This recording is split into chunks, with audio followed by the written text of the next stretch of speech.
Well, as you can see, this is some old-ass footage. So this is a younger version of Bill Gates when he was a chairman of Microsoft, as he's meeting with community leaders here in Brussels.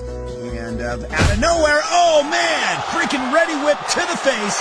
And it looks like there's an imprint on his left shoulder. Almost look like a Spartan mask. Oh my God, and another attack.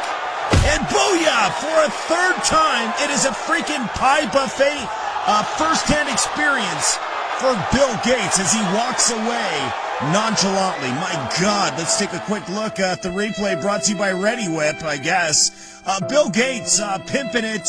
And when you look at this footage, you have to ask yourself, what was the motive behind this?